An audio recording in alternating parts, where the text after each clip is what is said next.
Hi, welcome. This is an exploration of Cuba's revolutionary history through graphic design and mediums of public art and propaganda. I'm Jialun Wang. And I'm Rebecca Wagner. The history and culture of Cuba has been immensely impacted by the history of Western imperialism in the Americas. Cuba was first inhabited by the Taino people, but the indigenous people fell under Spanish colonial rule shortly after the arrival of Christopher Columbus in 1492. For centuries, Cuba had acted as a vital commercial colony and naval base. This, naturally, came at the cost of thousands of indigenous and enslaved African lives. During the 20th century, Cuba was under the control of the United States as part of treaty signed with Spain after Spanish-American War.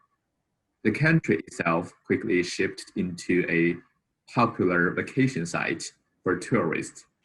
The graphic design industry created colorful advertisements to market country and its people to wealthy Americans and European visitors.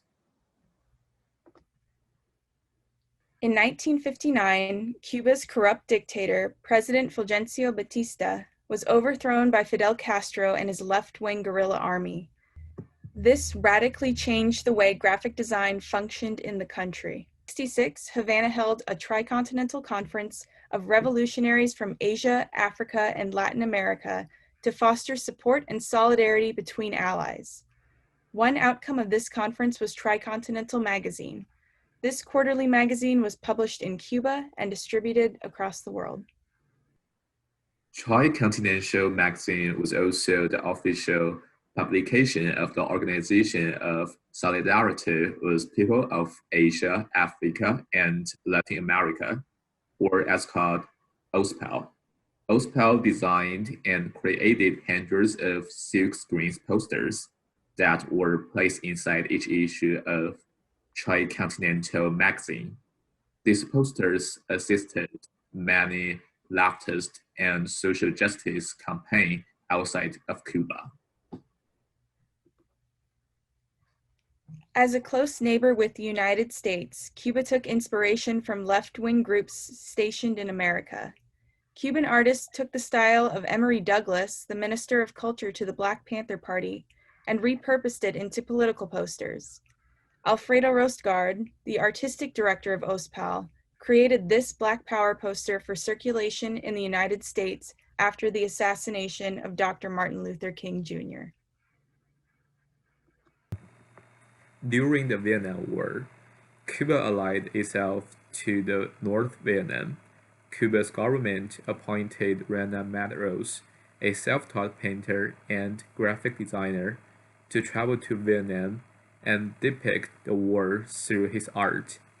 The scenery of the paintings he produced shows heroic, hard-working civilians and soldiers in the Vietnamese countryside, and were displayed in Hanoi as part of Cuba's anti-war efforts. Poster art was not limited to OSPAAAL. The Cuban Institute of Cinematographic Art and Industry, the nation's film distributor, created hundreds of posters advertising their films. Before the revolution, education was far too expensive for the average Cuban citizen, leading to a high illiteracy rate. Movies and the cinema, a medium that did not require the written word, became a beloved national pastime.